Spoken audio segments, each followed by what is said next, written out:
वीर्यं करवावहै तेजस्विनावधीतमस्तु मा विद्विषावहै। ओम शांति शांति शांति।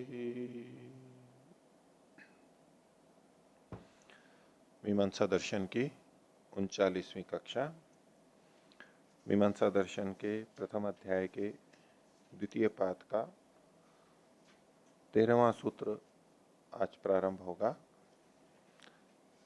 पिछली कक्षा में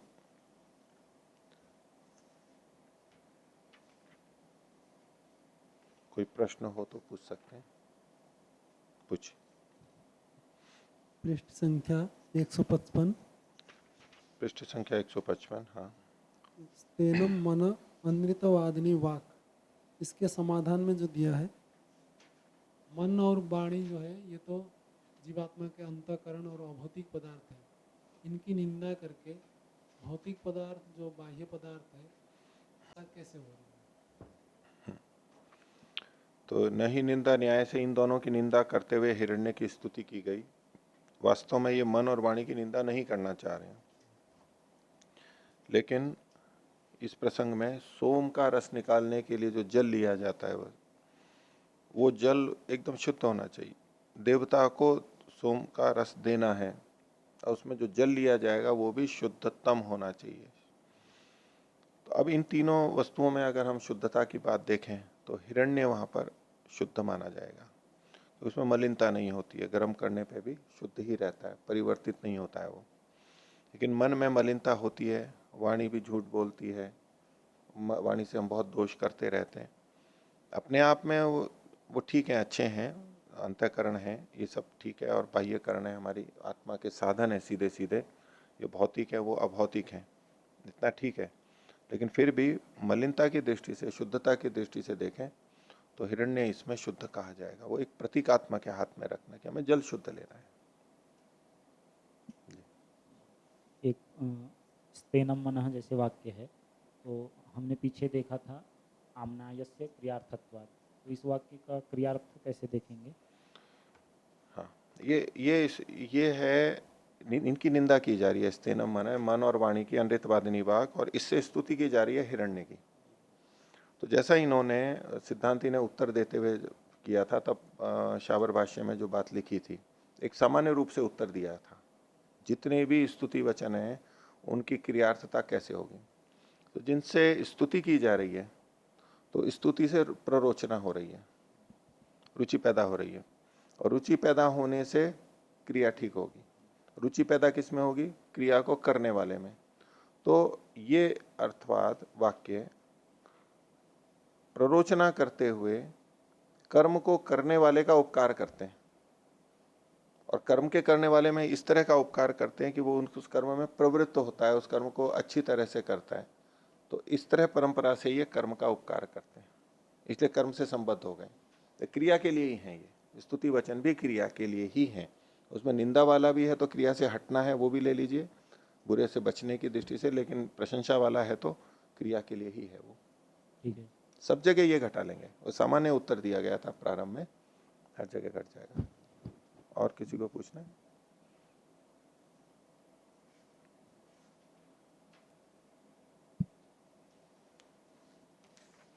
तो आगे चले।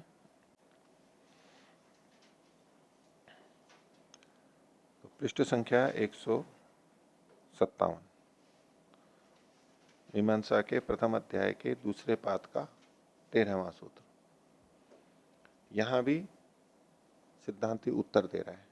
पीछे जो बहुत सारे आक्षेप पूर्व पक्षी ने किए थे कि अर्थवाद अधिकरण है, तो अर्थवाद संबंधी वाक्यों को खंडित किया था तरह तरह से, यहाँ ये दोष है, यहाँ ये दोष है। उसमें से कुछ के उत्तर दे दिए गए और कुछ के उत्तर अब आगे दिए जा रहे हैं। तो 13वां सूत्र है, अपराधात कर्तुश्च पुत्र दर्शनम। अपराध के कारण से, दोष के कारण से कर्ता को पुत्र का दर्शन होता है। वहां जो वाक्य था, न चैवम न चैतद विद्म, हम ब्राह्मण हैं या नहीं है, ये जो बात थी, उस प्रसंग में देखिए उसका यहां पर उत्तर दिया जा रहा है। तो अपराधात, अपराध से, अब इसमें किसी ने तो अपराध किया है। ये उस स्थिति के लिए है जब वो बच्चा, ये जो अभी ब्राह्मण कहला रहा है, वो उस पिता का नहीं है जिसका कहा जा रहा है। उस प्रसंग में देखिए, उसमें देखें कि किसका अपराध है ये, तो किसी का अपराध है यहाँ पर। ये जो अपराधात है, इसकी जगह बहुत सी जगह स्त्री अपराधात सूत्र का अंश मिलता है, पाठ भेद मिलता है, वहां अपराध माना गया है स्त्री का, स्त्री का अपराध माना गया है। और यहाँ भाष्य में भी नीचे हम देखेंगे वहां स्त्री अपराधे ने शब्द आया है। तो स्त्री के अपराध से कर्तुष्य पुत्र दर्शनम, करता है यहाँ पर वो पति, स्त्री का अपराध हो गया मतलब वो है पत्नी, और करता है मतलब पति, या तो उस बच्चे का पिता, जो पिता के नाम से कहा जा रहा है, उसको पुत्र का दर्शन होता है, उसको पुत्र की प्राप्ति होती है, पुत्र उसका कहा जाता है। ये प्रसंग है। देखिए आगे सूत्र का यह अर्थ हुआ, दृष्टि विरोध है एवं उदाहरणम। दृष्टि विरोध का उदाहरण, जैसे पीछे 12वें सूत्र में दूर भूयस्त्वात् में भी दृष्टि विरोध का उदाहरण था, जो पूर्व पक्षी ने कहा था उसका उत्तर दिया गया। यहाँ भी दृष्टि विरोध है वह उदाहरणम न चैतत विद्मा इति, ये पूर्व पक्षी ने कहा था। तो ये कहाँ होता है, तो तत्र प्रवरे प्रव्रियमाणे देवा पितर इति ब्रूयात इति आकांक्षितत्वाद अस्य विधेय शेषः। तो प्रवर प्रकरण में, प्रवर मतलब गोत्र में जो विशेष विशेष व्यक्ति होते हैं किसी कुल के, उनके नाम बोले जाते हैं। जब ये कर्मकांड आदि करते हैं तो उसको वह प्रवर बोला जाता है, कि भाई बताना होता है कि मैं उस कुल का हूँ, इस संप्रदाय का हूँ, ये सब बताना होता है। तो मैं उस कुल का हूँ जिसमें ये प्रवर हुए हैं, प्रकर्ष रूप से विशिष्ट व्यक्ति हुए हैं, ये बोला जाता है। उस प्रवर में प्रव्रियमाणे, जब वो इस क्रिया को कर रहा होता है, बोलता है, वहां पर देवा पितर इति ब्रूयात, ये देवा पितर को विपरीत अल्प विराम में ले लीजिए। जो देव हैं वो पितर हैं, और इसका विपरीत भी कहा जाता है। ये इन्होंने आगे लिखा है, युधिष्ठिर जी ने दिया है, देव पितर हैं और पितर देव हैं, ये वहां पर आता है। देवा पितर है, पितरो देवा, ये 158वें पृष्ठ पर इन्होंने लिखा है विवरण में, देवा पितर पितरो देवा, जो देव हैं वो पितर हैं, पितर हैं वो देव हैं। यहाँ मूल भाष्य में केवल एक अंश लिया, देवा पितरा इति ब्रूयात, ये ऐसा वो बोले वहां पर। तो वहां पर ये बोला जाता है उसके द्वारा, और ब्रूयात यानी बोले, ये तो हो गई विधि। तो इति आकांक्षितत्वाद अस्य विधेय शेष, ये जो पितर इति ब्रूयात इस विधि का ये शेष होता है, न चैतद विद्मा, ये उसका शेष भाग कहलाता है। वो आकांक्षित है, क्योंकि हम ये जानते नहीं है ब्राह्मण है या नहीं है, इससे क्या सिद्ध होने वाला है वहां पर। तो प्रवर के प्रसंग में इस बात को कहा जाता है। तो क्यों कहा गया वहां पर, तो ये प्रवर इसकी प्रशंसा के लिए कहा गया। कहते हैं अब्राह्मणोपि ब्राह्मण प्रवरानुमंत्रणेन स्याद इति स्तुति ही, जो ब्राह्मण नहीं भी है वो भी ब्राह्मण हो जाता है इस प्रवर के अनुमंत्रण के द्वारा। प्रवर में जो अनुमंत्रण है बोला जाता है जो भी, उससे वो अब्राह्मण भी ब्राह्मण ही सिद्ध हो जाता है। ये उस प्रवर की, इस प्रक्रिया की स्तुति की जा रही है। ये ऐसी विशेषता है कि वहां उसने बोल दिया, वास्तव में वो उस कुल का नहीं है, वो किसी और की संतान है, पुरुष कोई और था, उस कुल का नहीं है, लेकिन फिर भी उसने ये सब बोल दिया है वहां, तो अब वो ब्राह्मणी हो गया, ब्राह्मणी माना जाता है और वो आगे कार्य करता रहता है। तो ये वो उस प्रक्रिया की स्तुति है कि जो ब्राह्मण वास्तव में ब्राह्मण का पुत्र नहीं है जन्मना, उसको भी ब्राह्मण ये कर देता है। ये बस केवल स्तुति की गई है। आगे दुर्ज्ञानत्वात् अज्ञान वचनम गौणम, जहां ये कहा गया कि न वयम विद्म, हम नहीं जानते हैं, तो नहीं जानते हैं का मतलब वहां ये है कि चूंकि ये बहुत कठिनाई से जाना जाने योग्य है, अब प्रयास करे तो जाना जा सकता है। आज भी कठिन है, आसान नहीं है। डीएनए टेस्ट करो तो भी वो भी कठिन ही तो है, यूं ही थोड़ा ना होता है सबका। तो और उस समय भी पूछताछ के करें और बहुत थोड़ा इतिहास देखें और संभावना देखें तो लग सकता है कि अच्छा ये इसका पुत्र है, रंग रूप को देख करके, कुछ और घटनाओं को देख करके। तो ये दुर्ज्ञान है, कठिनता से जाना जाने योग्य है, इसलिए अज्ञान वचनम गौणम, ये जो अज्ञान वचन कहा गया कि हम जानते ही नहीं है, ये गौण कथन है। कठिनता से जाना जाता है, इसलिए इसको अज्ञान वचन कह दिया गया। और कई बार बच्चे माँ की शक्ल पे चले जाते हैं तो कोई संदेह ही नहीं होगा। बच्चा माँ की शक्ल पे है तो अपने अपने अपने अपने ही पिता से हुआ है तब भी माँ की शक्ल से गया तो भी कोई संदेह नहीं होता है। दूसरे से हो गया तो भी माँ की शक्ल से गया तो कहाँ संदेह होगा। अब पिता की शक्ल से जाएगा तो अंतर आता है अन्य की शक्ल से, लेकिन माता की शक्ल से है तो पता भी नहीं लगता है वैसे भी। दुर्ज्ञानत्वात् अज्ञान वचनम गौणम। आगे स्त्रीपराधे न कर्तुश्च पुत्र दर्शन है, स्त्री के अपराध से यानी पत्नी के और कर्ता के पुत्र के दर्शन से, इस स्थिति में ये सारा होता है। तो अप्रमत्ता रक्षत तंतुमेनम इत्यादि ना दुर्ज्ञानम, ये कठिनाई से जाना जाता है। और ये जो अंश दिया इन्होंने कि अप्रमत्त होकर के इस तंतु की रक्षा करे अपनी संतान की, यानी अपनी संतान अपनी ही होनी चाहिए, इसका ध्यान रखना चाहिए। ये इसमें कहा गया। इसका एक आगे कहा भी है इन्होंने पूरा 159वें पृष्ठ पर बीच में देखिए, आपस्तम धर्म सूत्र और अन्य कई जगह पर लिखा है अप्रमत्ता रक्षतः तंतुमेतम माव क्षेत्रे पर बीजानी अवापसु जनयितु पुत्रो भवति सांपराये मोघम वेत्ता कुरुते तंतुमेतत्। तो अपने क्षेत्र में दूसरा कोई बीज का वपन न करे, यानी अपनी पत्नी से दूसरे का संयोग न हो, ये इस बात का ध्यान रखे। तो इसमें युधिष्ठिर जी ने काफी लिखा है कि ये जो स्त्री अपराध लिखा है, कहा कि भाई स्त्री का अपराध है, भाई स्त्री का अपराध है पुरुष का अपराध है, ये दोनों का ही अपराध है, दोनों का अपराध है। और बल्कि पुरुष का ज्यादा अपराध है, युधिष्ठिर जी ने लिखा है। तो उसमें उन्होंने राजा अश्वपति वाला लिखा है, तो न स्वैरी स्वैरिणी कुतः, उन्होंने कहा कि जब व्यभिचारी पुरुष ही नहीं होगा तो व्यभिचारिणी स्त्री कहां से होगी। अर्थात पहले पुरुष व्यभिचारी होता है तो स्त्री व्यभिचारिणी होती है, ऐसा करके पुरुष को ही अधिक दोषी ठहराया इन्होंने। पर किसी स्थिति में बोले स्त्री को भी कह दिया गया हो, स्त्री को ही दोषारोपण होगा, उस समय काल ऐसा होगा, ये करके यहाँ पर स्त्री अपराधात सूत्र में भी, पर अपराधात ही है हमारे पास जो पाठ है, और भाष्य में भी जो स्त्री अपराध है ना, ऐसा करके इस प्रसंग को स्त्री पुरुष के संदर्भ में कि किसको अधिक अपराधी माना जाए, इस तरफ लेकर के उन्होंने, वास्तव में तो चूंकि वो पुरुष को ही दोषी मानते थे युधिष्ठिर जी, स्त्री को नहीं मानते थे, स्त्री के प्रति आदर श्रद्धा भाव रखते थे, तो उन्होंने उस तरह की व्याख्या की है यहाँ पर। इसको दूसरे ढंग से हम देखें कि वैसे तो दोनों का अपराध है, मान लें दोनों की सहमति से अगर हुआ है तो दोनों का ही समान अपराध है। पर जिस परिवार में वो बच्चा है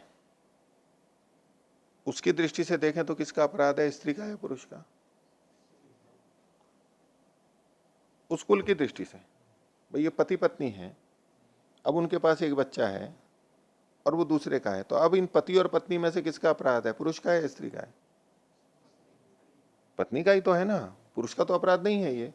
ये बच्चा तो में तो पुरुष का कोई अपराध की बात नहीं है। तो इस कुल की दृष्टि से जब देखेंगे तो स्त्री अपराध ही कहा जाएगा।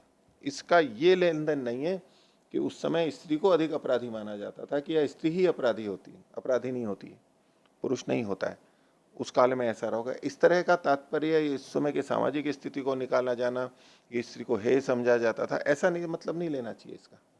इस प्रसंग से बाहर की बात है। कुल की दृष्टि से देखेंगे, पति पत्नी की दृष्टि से देखेंगे तो पत्नी ही उसमें अपराधी हो, और उस कुल का वो पति यानी उसका पति अगर अपराधी बनेगा तो वो दूसरे कुल में अपराधी बनेगा। दूसरे परिवार में अगर उसके द्वारा बच्चा उत्पन्न हो गया है तो उस कुल की दृष्टि से ये पुरुष अपराधी बनेगा। अपने बच्चे की दृष्टि से, जिसको वो अपना बच्चा मान रहा है, उसकी दृष्टि से तो वो अपराधी नहीं है, इसलिए स्त्री ही अपराधी वहां पर मानी जाती है। आगे और उत्तर दे रहे हैं 14वां सूत्र, अकालिक इप्सा।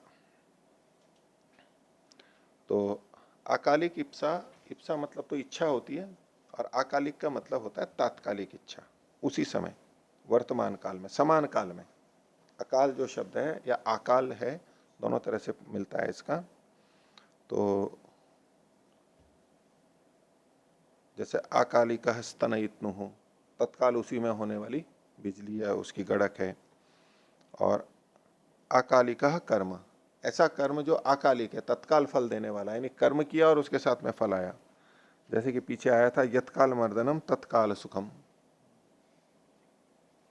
जिस समय मालिश हो रही है उसी समय अच्छा लगने लग जाता है, फल उसका उसी समय आ जाता है।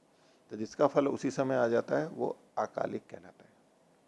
और इसके लिए इन्होंने अष्टाध्यायी का भी एक सूत्र दिया है, अकालिक आद्यंत वचने, अकालिकात आद्यंत वचन उसमें होता है। तो अकालिक की अपेक्षा यानी दूर ना है जो वर्तमान की अपेक्षा दूर काल में, तो न कालिक है अकालिक है, यानी वर्तमान में होने वाला उसकी इच्छा, शीघ्र ही फल जिसका होने वाला है उसकी दृष्टि से ये कथन किया गया है। पीछे जो एक वचन आया था कोहि तद्वेदा, स्वर्ग वाला, कौन जानता है कि परलोक में स्वर्ग होगा, और उससे अन्य शास्त्र का खंडन होता था, शास्त्र में जो स्वर्ग का कथन किया गया उसका खंडन होता था। उस संदर्भ में ये अकालिक एप्सा को कहा गया है। कैसे? तो दृष्ट शास्त्र विरोध है उदाहरणम, ये उदाहरण शास्त्र दृष्ट का कहा गया था, शास्त्र दृष्ट विरोध का उदाहरण था। तो को ही तद्वेदा इति, ये तो स्वर्ग वाला वचन है। ये प्रसंग किसका है? ये तो है स्तुति वाक्य, को ही तद्वेदा स्तुति वाक्य है, लेकिन ये किसका शेष है, किस विधि का शेष है? तो उसके उन्होंने कहा दिक्षु अतिकाशान करोति इति साकांक्षत्वाद अस्य विधे शेषः। ये जो कोहि तद्वेद है ये साकांक्ष है, और इसलिए ये अस्य विधे, इस विधि का, यानी दिक्षु अतिकाशन करोति इस विधि का शेष भाग है। दिक्षु अतिकाशन करोति का मतलब है कि जो याग स्थल होता है वहां पर धुएं को निकालने के लिए कुछ चिमनी जैसा धूम के निकलने का मार्ग जो बनाया जाता है उसको अतिकाश बोलते हैं। तो दिक्षु यानी विभिन्न दिशाओं में अतिकाश को बनाता है, धुएं को निकलने का चिमनी जैसा बनाता है। अब उसके प्रसंग में यहां पर स्तुति की जा रही है, इसकी स्तुति की जा रही है। अब चिमनी बनाई है तो उसका लाभ कब आएगा? नहीं, जब धुआं होगा वो तो ठीक है, धुआं हुआ, चिमनी बनी हुई है, तो कब लाभ लग जाएगा? उसी समय लग जाएगा ना। उसके लिए प्रतीक्षा करनी लगेगी, भी चिमनी बनाई है, चलो अगले जन्म में लाभ आएगा इसका, या बाद में कभी आएगा, उसी याग के काल में ही पता लग जाएगा उसका लाभ, उसी समय पता लग जाएगा। ठीक है, उस संदर्भ में इसकी प्रशंसा की जा रही है। ये वो स्वर्ग की तरह नहीं, स्वर्ग तो पता नहीं आगे अगले लोक में होगा ही नहीं होगा, इसका लाभ तो अभी का अभी आ रहा है। इस तरह से इसकी प्रशंसा की जा रही है, जिस समय किया उसी समय फल मिल रहा है, ये प्रशंसित माना जा रहा है। तो कहते हैं प्रत्यक्ष फलत्व न श्रुति स्तुति ही, इसकी स्तुति कैसे की जा रही है? इसका फल प्रत्यक्ष हो रहा है यहाँ पर, इसलिए इसकी स्तुति की गई है। और उसको बताते हुए किया जा रहा है, अरे उसका तो पता नहीं परलोक में होगा नहीं होगा, किसको पता है, देखो इसका तो अभी होगा, करो इस काम को, ये चिमनी तो लगाओ। तो प्रत्यक्ष फल को की स्तुति की जा रही है, उसकी निंदा करते हुए, स्वर्ग की निंदा करते हुए, देर से फल होगा उसको दिखाते हुए इसकी स्तुति की जा रही है। इसी को आगे कहा इन्होंने, अनवक्लिप्ति वचनम विप्रकृष्ट काल फलत्वात गौणम। अच्छा, वहां जो स्वर्ग की निंदा की गई वो इस ढंग से ऐसा है जैसे कि स्वर्ग होता ही नहीं है। किसको पता है कि बाद में स्वर्ग होता है, यानी होता ही नहीं है। तो वो जो कथन है वो स्वर्ग के असंभवत्व को बता रहा है वहां पर। ये अनवक्लिप्ति वचन है वहां पर, ये अवक्लिप्ति नहीं, संभव ही नहीं है, वो घटेगा नहीं, अनवक्लिप्ति कही जा रही है कि असंभव कथन किया गया। वो कथन गौण है, मुख्य कथन नहीं, वो कथन गौण है। क्यों गौण है? कि विप्रकृष्ट काल फलत्वाद, विप्रकृष्ट बहुत दूर में काल में, यानी परलोक में उसका फल होने से उसको कह दिया गया कि इसका तो फल ही नहीं होता है। ये गौण कथन है, यानी फल का निषेध नहीं कर रहे हैं वहां पर कि फल नहीं होता है। पूर्व पक्षी ने कहा था कि देखो यहाँ लिखा है कि स्वर्ग होता है नहीं होता है, इससे जो स्वर्ग के बताने वाले शास्त्र के वचन है उससे इसका विरोध आ रहा है, अन्य का खंडन कर रहा है ना वो। तो यूं कह रहे हैं कि ये जो कथन है कि स्वर्ग नहीं होता है, ये गौण कथन है। किस बात को बताने के लिए? ये कि ये दूर फल होता है इसका, बहुत देर काल में होता है, तो जो देर में होता है तो वो नहीं जैसा मान करके कथन किया जाए, गौण कथन है ये। और ये किस लिए किया जा रहा है? ये अतिकाश को बनाओ, ये बनाना चाहिए, इसको करना चाहिए। तो बोले ध्यान करोगे तो समाधि लगेगी, पता नहीं कब लगेगी, लेकिन ये आसन प्राणायाम करोगे तो देखो अभी पता लगेगा आपको, शीघ्र ही फल आ जाएगा। उस वो तो पता नहीं होगा या नहीं होगा, ये होगा नहीं होगा, एकदम है। ऐसे कहने से ध्यान की निंदा नहीं की जा रही है, इसकी स्तुति की जा रही है कि देखो इसका तो फल आएगा, तत्काल आएगा। हो गया? आगे देखिए 15वां सूत्र, विद्या प्रशंसा। आगे जो उन्होंने एक प्रसंग और उठाया था, इसमें 1, 2, 3 में ही था ये, तो शोभते अस्य मुखम, उसको जान लेता है अश्वमेध वाली बात को, गर्ग त्रिरात्र वाला जो था, तो उसमें शोभते अस्य मुखम, उसका मुख शोभित हो जाता है। तो उस प्रसंग को कह रहे हैं कि ये केवल विद्या की प्रशंसा की जा रही है और कुछ नहीं है। तो तथा फलाभावात इति अत्र उदाहरितम, वो फल का अभाव, तथा फलाभावात, ये 1, 2, 3 निकालिए, वहां तथा शब्द को साथ में लिखा हुआ है, उसको अलग कर लेना। सूत्र जो था 1, 2, 3, जो तथा फलाभावात अलग ही करना, ठीक है। तो गर्ग त्रिरात्र ब्राह्मणम प्रकृति उच्यते शोभते यस्य मुखम या एवं वेदा। गर्ग त्रिरात्र इस कर्म को, क्रतु को जो जान लेता है, उसका मुख शोभित हो जाता है। उस संदर्भ में ये कह रहे हैं कि वहां जो तथा फलाभावात इति अत्र उदाहरित, उस सूत्र में ये उदाहरण दिया था शोभते यस्य मुखम। आगे उसके लिए कर रहे हैं गर्ग त्रिरात्र विधेय आकांक्षितत्वात् शेषः। एक गर्ग तिरात्र की जो विधि थी वहां पर, इस क्रतु की जो विधि थी, उसका ये शेष वाक्य है, क्योंकि ये स्तुति वाक्य है, इसका शेष है। तो वो क्या प्रसंग है? वेदानुमंत्रणस्य च, ये दूसरा वाला है। हाँ, तो पहले तो ये कहा कि ये उसका शेष है, इसका उत्तर तो बाद में देंगे। इसी तरह से तथा फला भावा, तीसरे सूत्र के अंत में भी एक वचन दिया था, बिल्कुल अंत में, आज से प्रजायाम बाजी जायते या एवं वेदा, कि उसके परिवार में ऐसी प्रजा होती है जो जो अनाज वाली, अन्न वाली होती है, अन्न से संपन्न होती है। उसके लिए यहां पर आप कह रहे हैं कि वेदानुमंत्रणस्य च, एक प्रक्रिया है वेदानुमंत्रण, कि किसी कर्म के बाद में मंत्र को बोला जाता है, किसी मंत्र के बाद, किसी कर्म के बाद में मंत्र को बोला जाता है, उसको वेदानुमंत्रण बोलते हैं। वेद को बाद में, अनुमंत्रण बाद में बोला जाता है। तो उसके प्रसंग में कहा आज से प्रजाएं बाजी जायते इति शेष, उस वेदानुमंत्रण का ये शेष भाग है, स्तुति है। ये दोनों को उद्धृत किया, अब विवेचना कर रहे हैं। पहले मुख की शोभा वाला, कि मुख शोभा वाजिमत्वम च, दोनों का कर रहे हैं। मुख शोभा वाजिमत्वम च गुणवचनत्वात् गौणः शब्दः। ये जो मुख की शोभा कही है, ये भी गौण कथन है, वास्तव में मुख की शोभा नहीं होती है। और वाजिमत्वम च, ये जो अन्न का एकदम पढ़ने से ही आ जाता हो, ऐसा नहीं है, ये गुण वचन होने से उसकी प्रशंसा की जा रही, ये गौण शब्द है। तो कैसे शोभते? तो शोभते एवं शिष्यैर उद्वीक्ष्यमाणम, तो जो इसको जान लेता है, यानी गर्ग त्रिरात्र को जान लेता है और वो पढ़ाता है, तो पढ़ाते समय शिष्य लोग क्या करते हैं? गुरु के बुक को देखते रहते हैं ऊपर जैसे अभी आप लोग देख रहे हैं।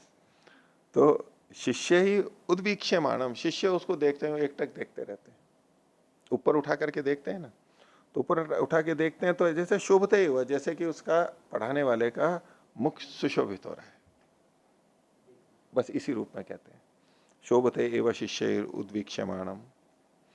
इसमें वैसे वैज्ञानिक शोध भी यूं की गई है कि पढ़ाने वाले को ऊपर ही बैठना चाहिए, केवल इसलिए नहीं कि वो दिखाई दे सबको, वो भी प्रयोजन होता है, सबको दिखाई देता है, नीचे रहेगा तो दिखाई नहीं देगा, और सबको सुनाई दे जाए ठीक तरह से, वो सबको देख सके, ये तो प्रयोजन होता ही है मंच आदि का, जैसा आजकल होता है।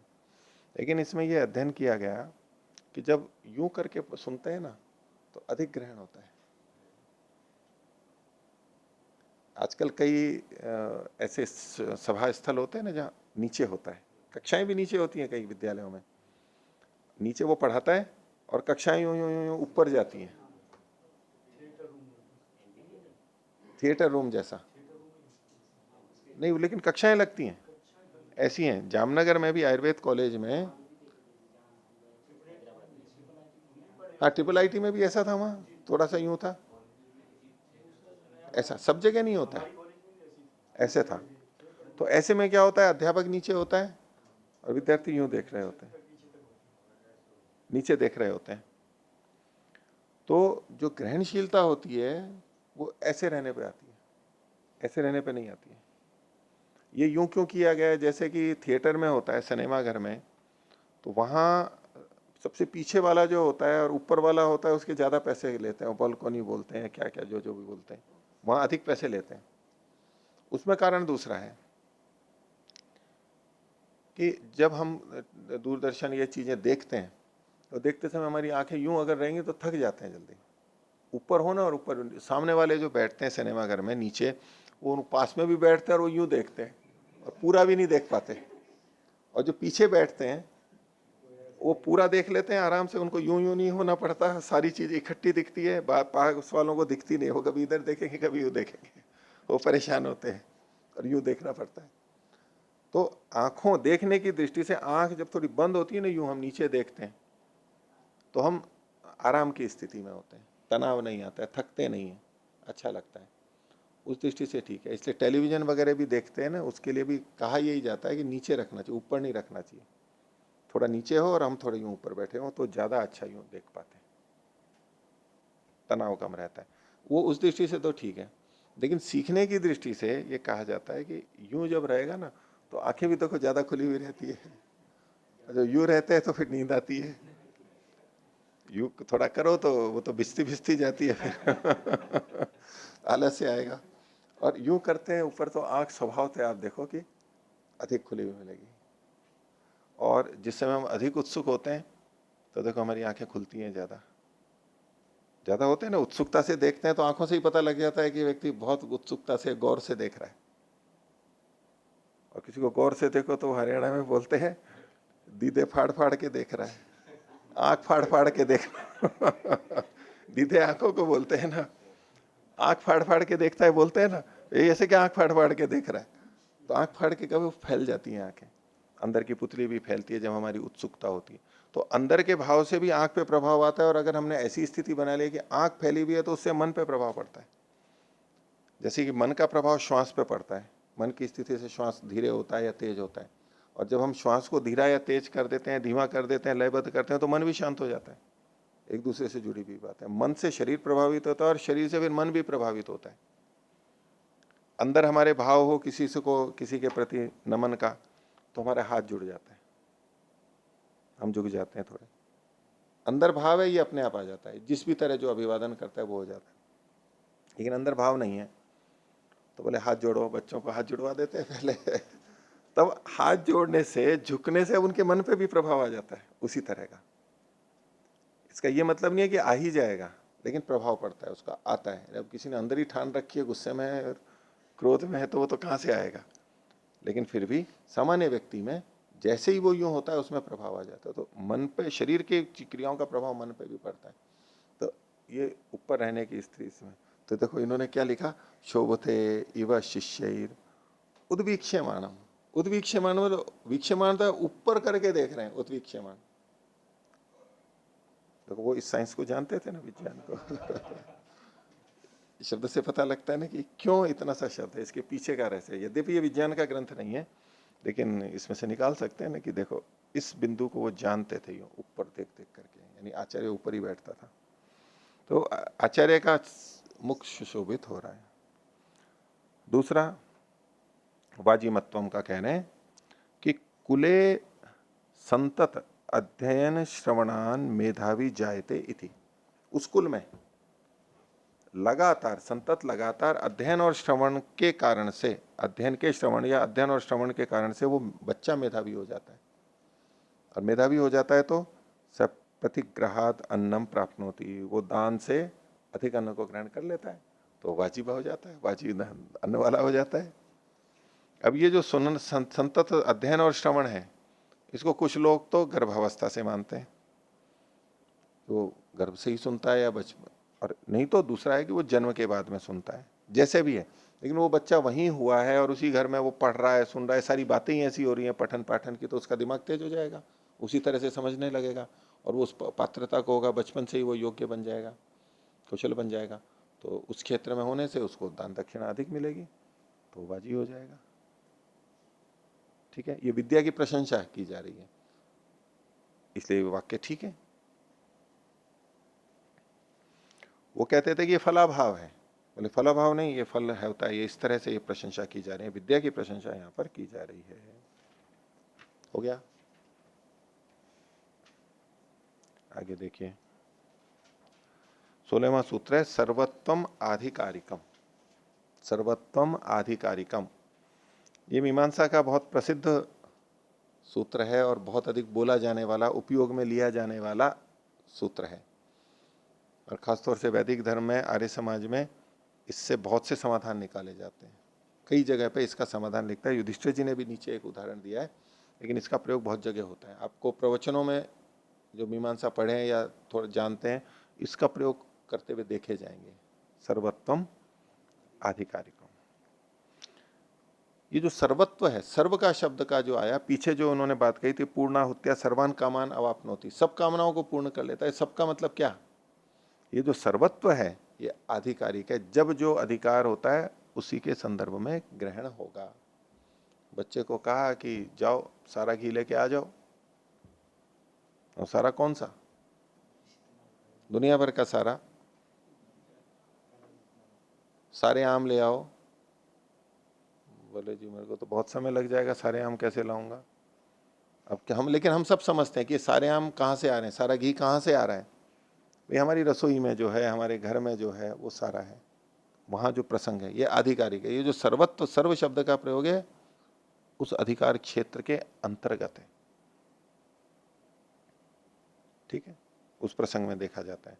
तो देखिए भाष्य, अन्य अनर्थक्य वाक्य उदाहरणम, पीछे जो पूर्व पक्षी ने कहा था कि इनको मानेंगे तो बाकी सबका तो अनर्थक्य हो जाएगा, बाकी सारी विधियां अनर्थक हो जाएंगी। अनर्थक्यम, अनर्थक्य वाक्य उदाहरणम, क्या कहा था? पूर्णाहुत्या सर्वान कामान अवाप्नोति, पूर्णाहुति से ही सारे काम को प्राप्त कर लेता है तो बाकी कार्य कर्म व्यर्थ हो जाएंगे इति।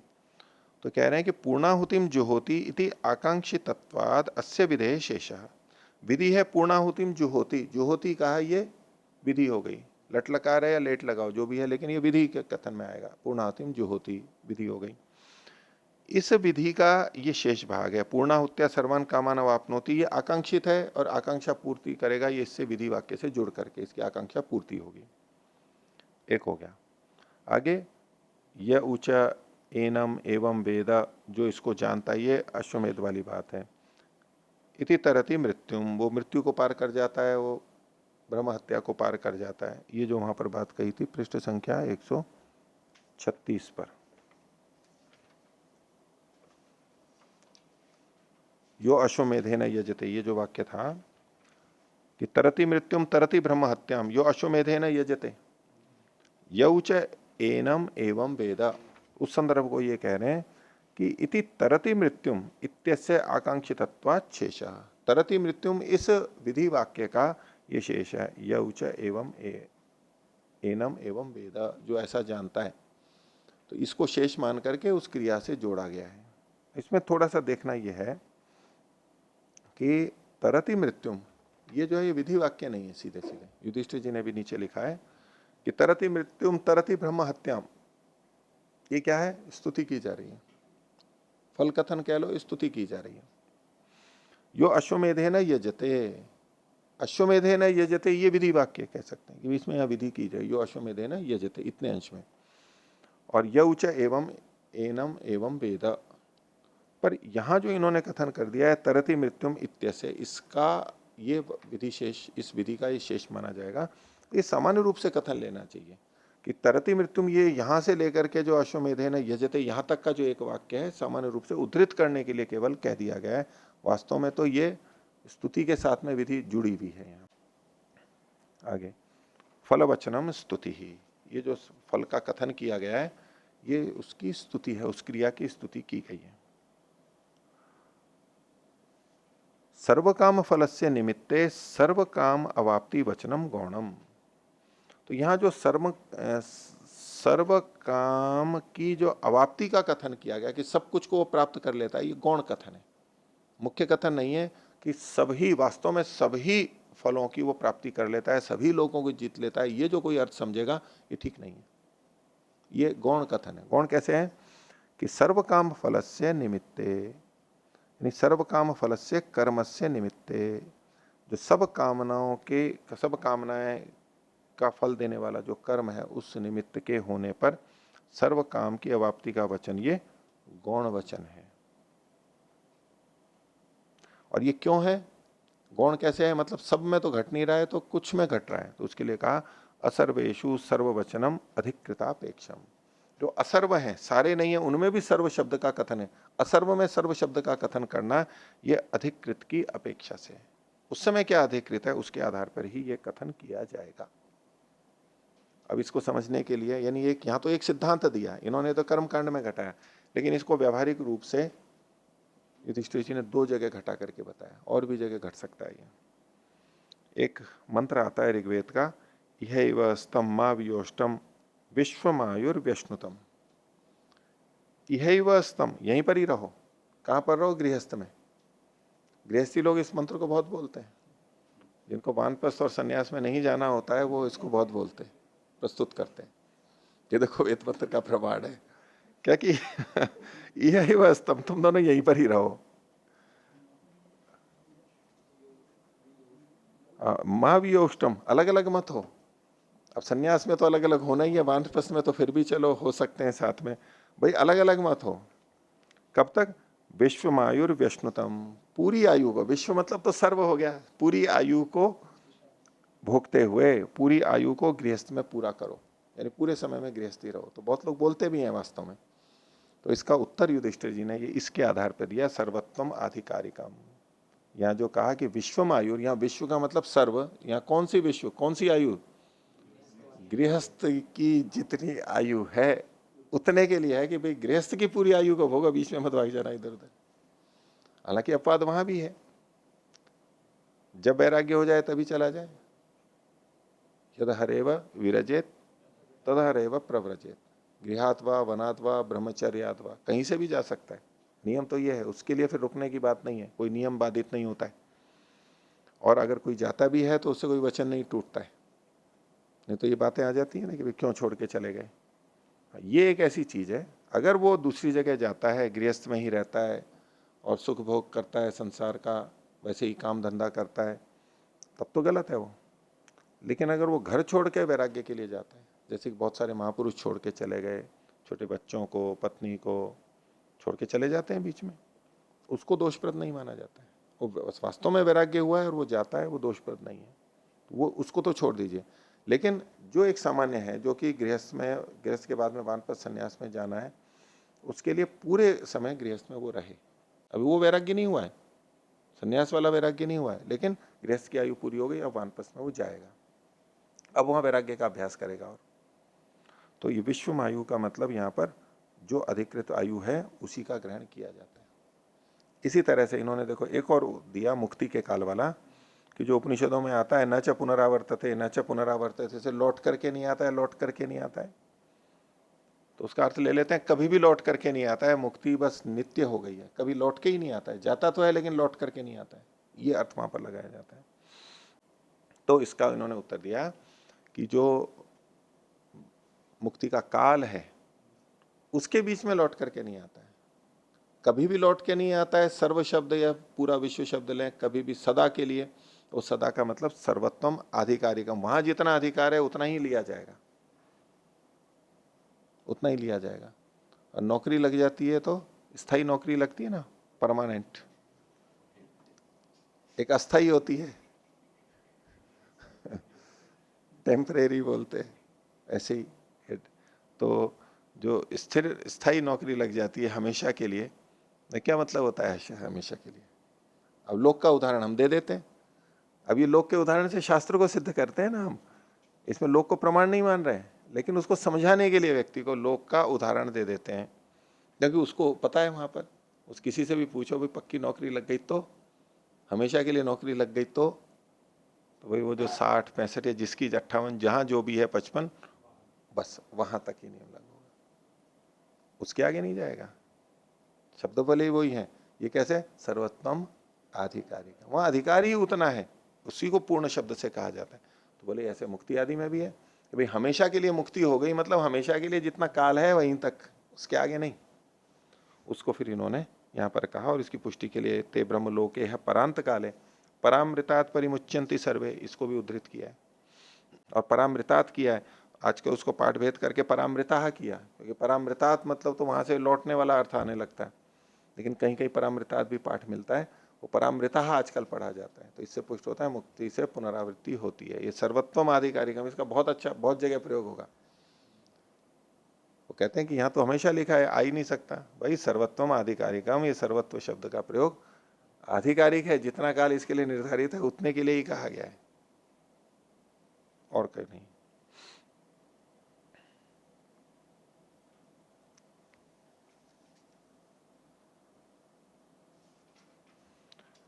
हो गया, आगे देखिए। युधिष्ठिर जी वाला पढ़ लेना पूरा, और उत्तर दे रहे हैं 17वां सूत्र। फलस्य कर्म निष्पत्ते तेषाम लोकवत परिमाणतः फल विशेष स्यात्।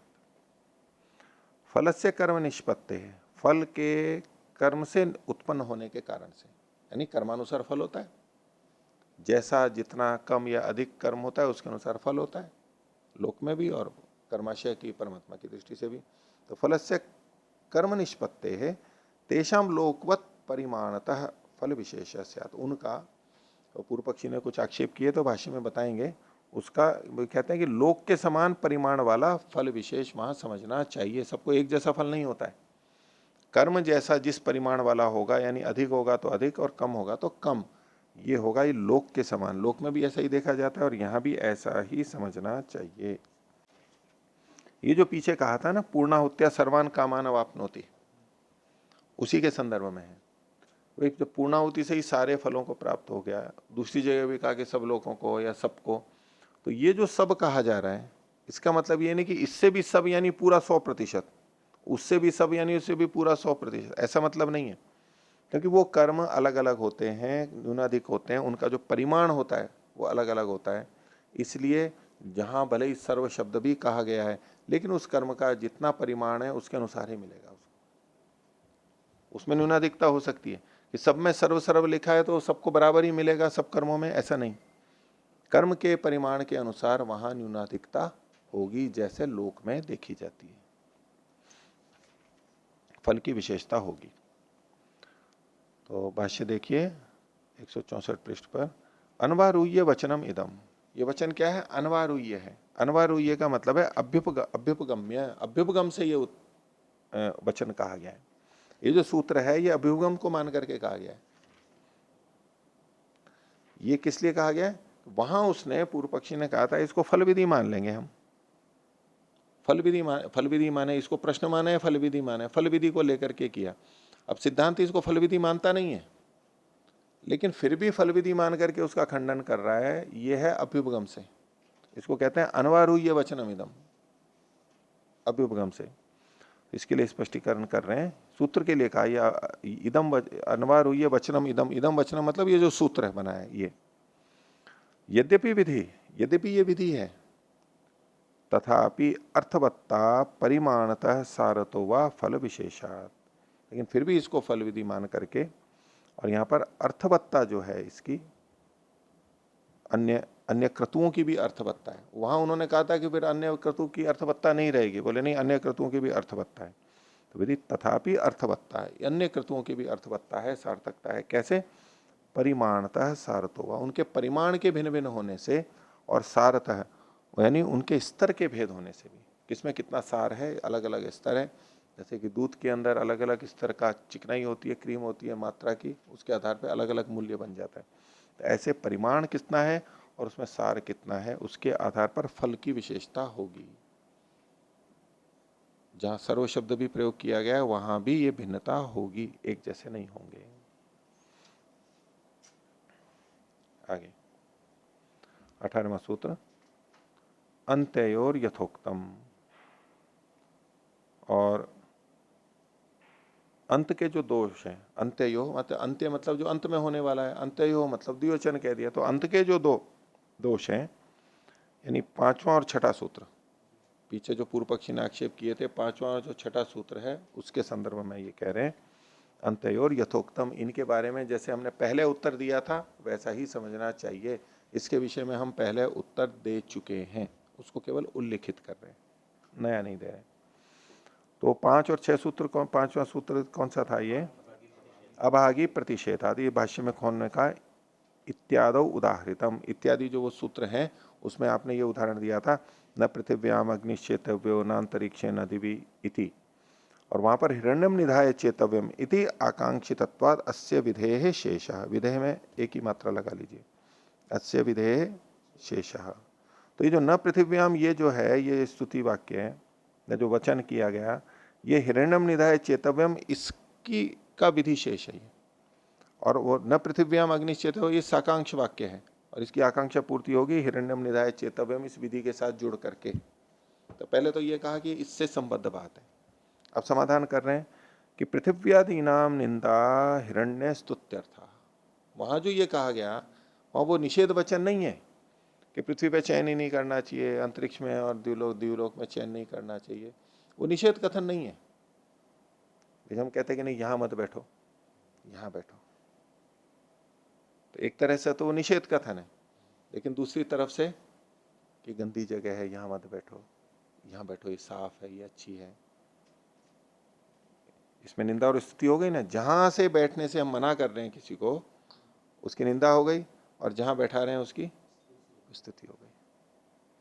तो इन्होंने कहा कि ये जो पृथ्वी आदि नाम निंदा, पृथ्वी आदि की जो वहां निंदा की गई है वो निषेध नहीं है, वो निंदा है वहां पर, वो हिरण्य की स्तुति के लिए, वास्तव में निंदा नहीं है, हिरण्य की स्तुति के लिए। वही ना ही निंदा न्याय यहां पर होगा। अब नहीं तो पृथ्वी पर तो चयन होता ही है, सारा चयन पृथ्वी पे ही तो होता है। वहां जब कहते हैं, वो जो खंडन कर रहा था कि पृथ्वी पर चयन नहीं कर रहा है, तो जो चयन की विधि है वो खंडित हो रही है और ये भी व्यर्थ हो रहा है, ऐसे वो बोल रहा था ना। बोले ये तो निषेध है ही नहीं पृथ्वी पे चयन का, ये तो केवल निंदा की जा रही है उसकी स्तुति के लिए। भाई आप सीधे पृथ्वी पर मत करो, हिरण्य रख करके करो, अच्छी चीज रख करके करो, केवल इसके लिए है ये। तो पृथ्वी आदि नाम निंदा हिरण्य स्तुत्यर्था असति प्रसंगे प्रतिषेधो नित्यानुवाद। और जो अंतरिक्ष और द्युलोक के लिए कहा था कि यहाँ तो चयन की प्राप्ति ही नहीं है, फिर यहाँ निषेध क्यों किया जा रहा है, उसके लिए इन्होंने कहा असति प्रसंग है, जहां प्रसंग ही नहीं है और फिर भी वहां पर प्रतिषेध किया जाता है, तो इसको नित्यानुवाद कहते हैं। ये अप्राप्तित्व का अनुवाद है कि वहां प्राप्ति नहीं है, बस उसी को कहा जा रहा है। एक निषेध क्या होता है, प्राप्ति होते हुए हम निषेध करते हैं, सामान्यतः हम यही करते हैं। तो बोले प्राप्त तो हो रहा है फिर निषेध कर रहे हैं, ऐसा कर कहने लगेंगे तो वहां तो प्राप्ति ही नहीं हो रहा है, तो ये तो गलत कथन हो गया, जो पूर्व पक्षी आक्षेप कर रहा था वहां।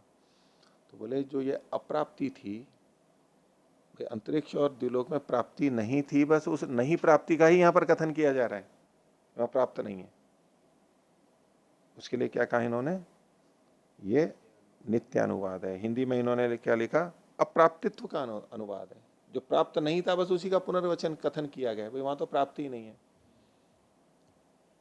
ये शैली है। नहीं तो हम निषेध को देख के हर जगह कहने लगेंगे प्राप्ति तो होनी चाहिए, प्राप्ति पूर्वक ही निषेध होता है, और जगह घट जाएगा लेकिन हर जगह नहीं घटेगा। ऐसे स्थलों पर हमें इसको नित्यानुवाद कहना होगा। अप्राप्ति का अनुवाद मात्र है, ये नई बात नहीं कही जा रही है, अप्राप्त थी और बस कहा जा रहा है यहाँ पर।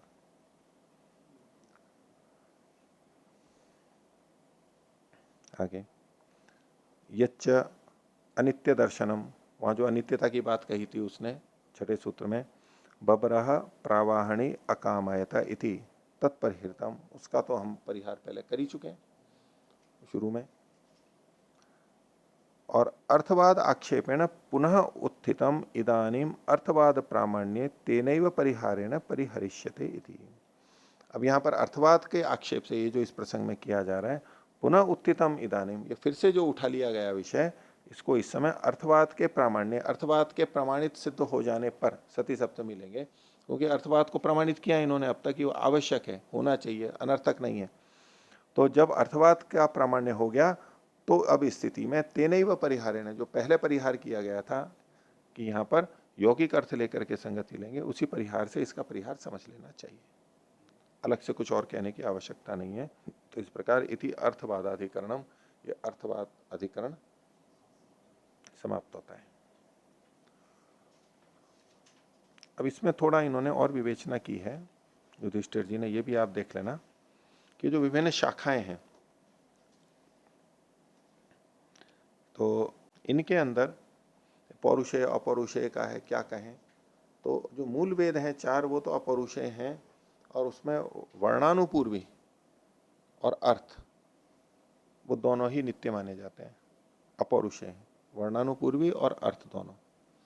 लेकिन जो अन्य संहिता भाग हैं, ब्राह्मण भाग हैं, उनको जो ये कह दिया जाता है शाखाओं में, तो उसमें आनुपूर्वी को तो अनित्य मानते हैं, लेकिन अर्थ को नित्य माना जाता है। जो संहिताएं हैं दूसरी, उसमें आनुपूर्वी तो अनित्य है, लेकिन अर्थ फिर भी नित्य है। उनमें क्या करते हैं, कई बार इन शब्दों को समझाने के लिए वहां दूसरा शब्द पढ़ देते हैं। कोई कठिन शब्द है, ऐसा लग रहा है कि कठिन है, तो वो संप्रदाय वाले उसी अर्थ को बताने वाले दूसरे शब्द को रख देते हैं। अब शब्द तो दूसरा हो गया, अनुपूर्वी तो वो नहीं रही जो कि मूल में थी। एक परिवर्तन आ गया ना, मूल के अंदर तो शब्द भी नहीं बदलेगा, वो बिल्कुल वैसा का वैसा ही रहेगा। कोई ना तो आगे पीछे होगा, ना शब्द बदला जाएगा। लेकिन इन शाखा ग्रंथों के अंदर कहीं कहीं जहां कठिन होता है, तो उसी अर्थ को बताने वाले दूसरे शब्द को रख देंगे।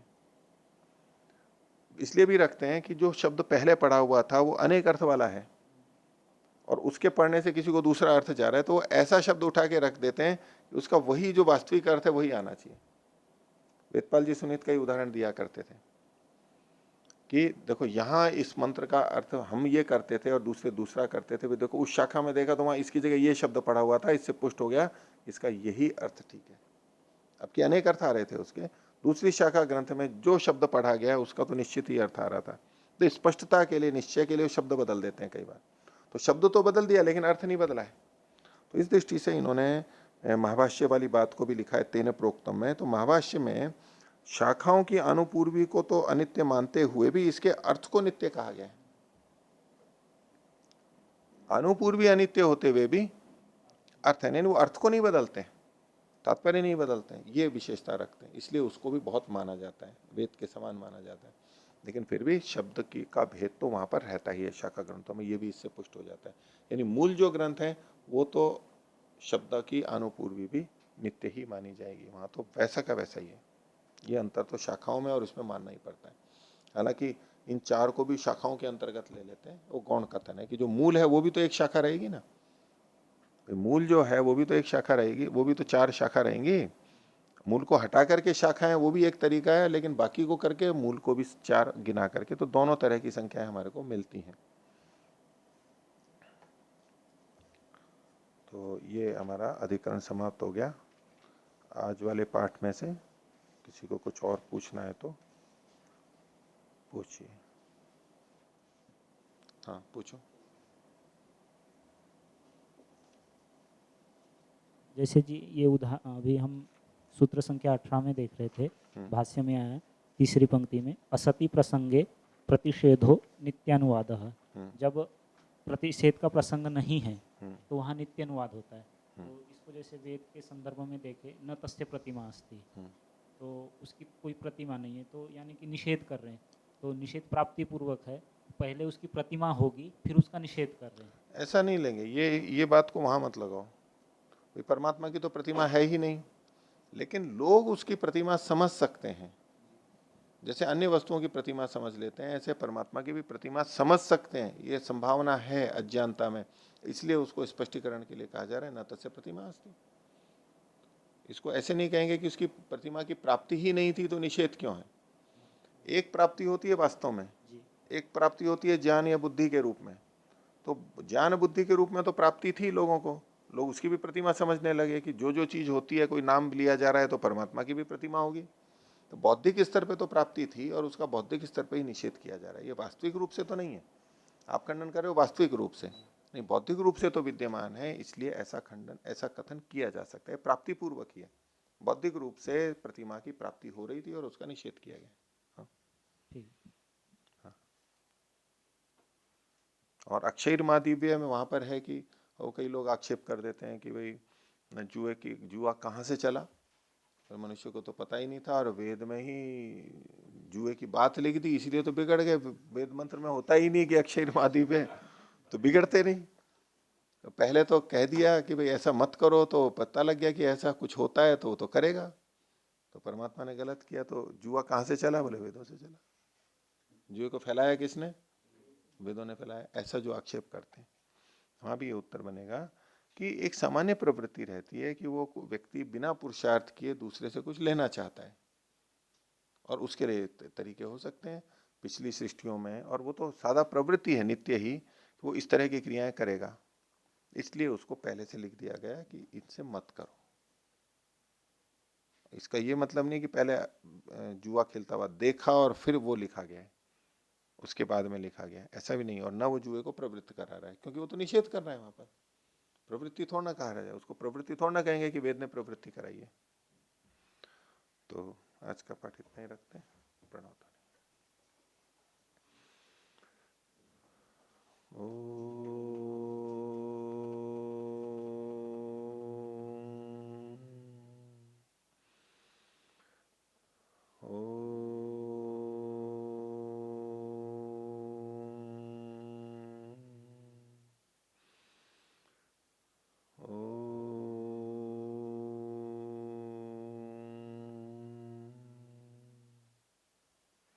सभी को सादर अभिवादन।